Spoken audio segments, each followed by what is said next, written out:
Disney, the top storytelling corporation in the world, is being targeted. But this time, the enemy comes from within. The debate revolves around the controversial Snow White remake, and tensions are high at Disney's corporate office. CEO Bob Iger, who is known for leading the company through challenging times, is today facing an unprecedented crisis.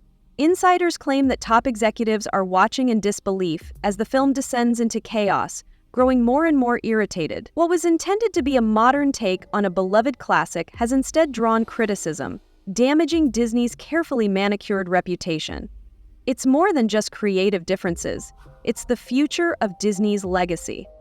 Designed right now to necessarily develop great leaders, to encourage more people to seek public office.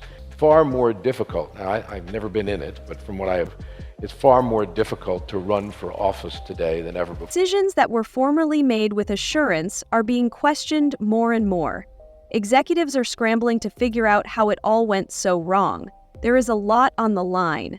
This film could be a sign of more significant corruption in the Magic Kingdom, in addition to being a box office disaster. Boardrooms that once buzzed with creativity are now strained with uncertainty.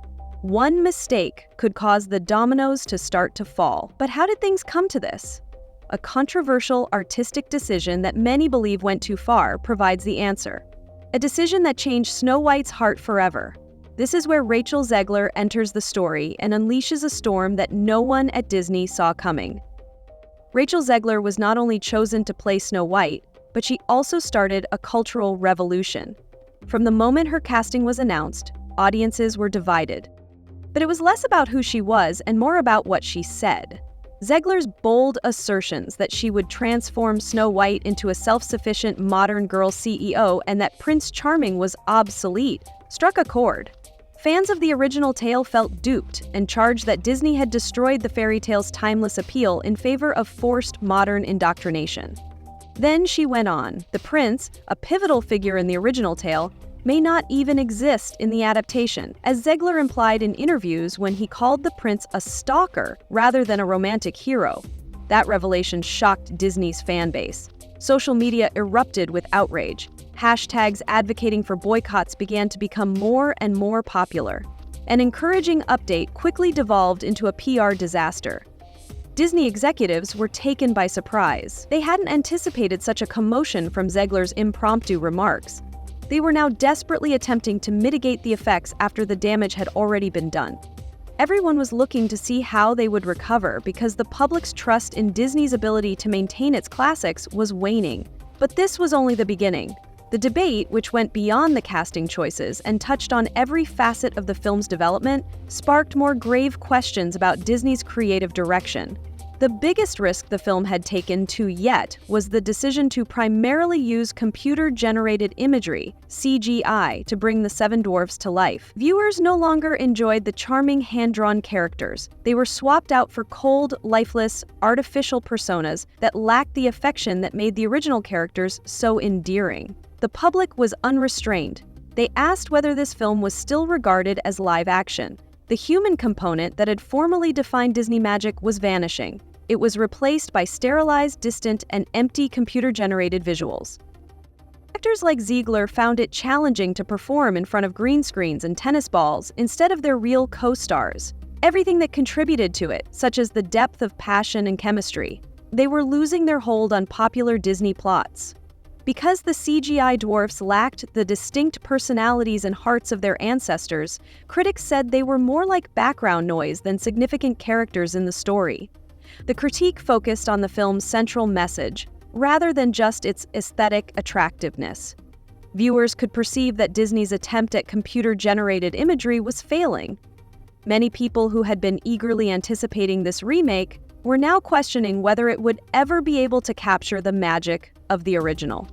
But the CGI dwarfs were only the start. Behind the scenes, a much more serious problem was emerging that might fundamentally alter Disney's approach to filmmaking. The biggest risk the film had taken to yet was the decision to primarily use computer-generated imagery, CGI, to bring the Seven Dwarfs to life. Audiences no longer adored the charming hand-drawn characters. They were swapped out by frozen, lifeless computer structures. When fans were denied the love that made the original characters so beloved, they didn't hold back. They asked whether this film was still regarded as live action. The human component that had formerly defined Disney magic was vanishing. It was replaced by sterilized, distant, and empty computer-generated visuals. Actors like Zegler found it challenging to perform in front of green screens and tennis balls instead of their real co-stars. The chemistry and the emotional depth that made Disney's stories so compelling were evaporating. Because the CGI dwarfs lacked the distinct personalities and hearts of their ancestors, critics said they were more like background noise than significant characters in the story. The critique focused on the film's central message rather than just its aesthetic attractiveness. Viewers could perceive that Disney's attempt at computer-generated imagery was failing. Many people who had been eagerly anticipating this remake were now questioning whether it would ever be able to capture the magic of the original. Craziest thing ever that it came true in that weird way, and that's why I bring her everywhere, and she's everywhere. But yeah, I put myself on tape. It's the worst tape you've ever seen in your life. I have no idea how I got the part still. And it's being used to teach future casting directors at NYU. But the CGI dwarfs were only the start. Behind the scenes, a much more serious problem was emerging that might fundamentally alter Disney's approach to filmmaking. The visual execution of the movie only served to fan the flames. When Disney chose to mainly use computer-generated visuals to reproduce the well-known Seven Dwarfs, the essence of the tale was lost. Instead of lovable, hand-drawn characters with personality, audiences were met with cold digital creatures who lacked the warmth and soul that made the original so beloved. Fans quickly voiced their displeasure, claiming that the film felt less like a live-action reproduction and more like a computer-generated spectacle. Actors like Zegler were forced to perform with green screens and tennis balls in place of real, physical co-stars. This artificial environment undermined the authenticity of the performances, making it almost impossible to duplicate the charm and emotional depth of the original. The chemistry and connection that made Disney classics so memorable were disappearing. It was not just aesthetics that were criticized. It went straight to the core of Disney's story. Viewers began to question whether the studio had forgotten what initially captivated audiences with its films. The overuse of CGI was not only a creative choice, but it also revealed a larger divide between Disney and its audience. But as the reaction became more powerful, a far deeper personal issue emerged. Rachel Zegler's political remarks and growing public profile started to overshadow the image. As the controversy moved from Zegler as a leader to the creative direction, Disney was unable to ignore the problem. Zegler's already troublesome public persona worsened as her outspoken political views started to clash with Disney's family-friendly image. Audiences were even more divided as a result of her unapologetic stance on social issues and comments demeaning specific political parties. What should have been harmless promotion turned into divisive debates, making it almost impossible for Disney to control the narrative. Producers and industry insiders began to take notice. Suddenly, Zegler's casting was not seen as a bold choice. There was a possibility. Instead of calling her a burgeoning star, the studios described her as a controversial character, fearing that her presence would jeopardize future high-profile productions. This was by no means the only frightening film. It was about how her presence might affect future collaborations. The Disney marketing team was now fighting a complex war. While advertising a complex war, they had to contend with the unpredictable social media environment. Every comment and interview was thoroughly reviewed. No matter how they distorted public opinion, they were powerless to change it. It was a delicate balancing act, and one misstep might have fatal results. But the biggest challenge was yet to come. As public sentiment deteriorated, whispers turned into roars. Both reviewers and fans asked the one question Disney could not afford to answer: has Disney forgotten the allure that made them a household name? As the pressure mounted, Disney's marketing machinery urgently attempted to alter its direction. In an attempt to change the topic, they issued thoughtful comments emphasizing the film's commitment to diversity and modern storytelling. But damage had already been done. Each advertising campaign felt like a desperate attempt to mend a failing ship. Symbolically and physically, audiences were not buying it.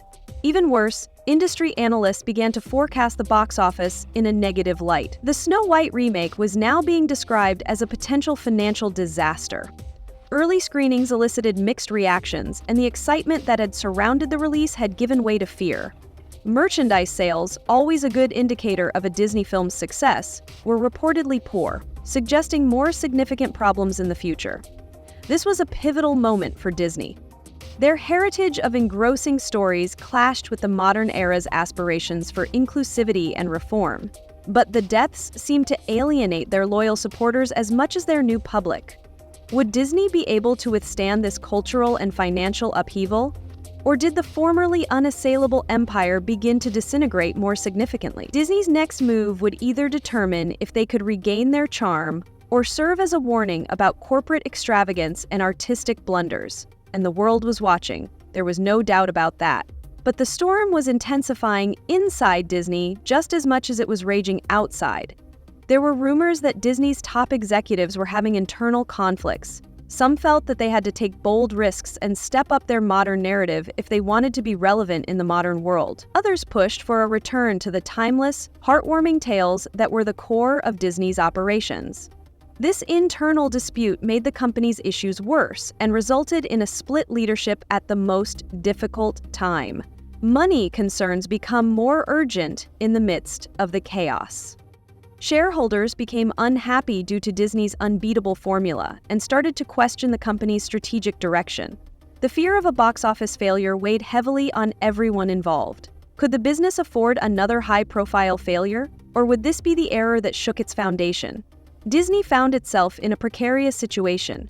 Their future decisions might either restore trust in the brand or accelerate its demise. As Snow White's release date approached, one thing became undeniable. The world was watching as Disney poised to lose everything. The fallout from the Snow White scandal is more than simply a PR disaster. It is a test of Disney's resilience. Instead of only mumbling their displeasure, fans are expressing it on all social media platforms. The merchandise is still unsold on shop shelves, boycott calls increase, and preliminary box office projections continue to decline. This is not simply a poor film release. It is a reckoning for Disney's entire strategy of reimagining its classics. Behind the scenes, Disney's creative staff are caught in the crossfire. Investors are demanding answers, and authorities are scrambling to find solutions. Every decision made today has repercussions that extend well beyond this particular film. How Disney responds to this circumstance will determine the future of both their remakes and their brand. At the risk of further alienating their loyal fan base, will they step up their efforts to update their classics? Or will they return to the narrative magic that made them famous? Without a question, Disney is at a watershed in its history, and what they do next will either save it or ruin it completely.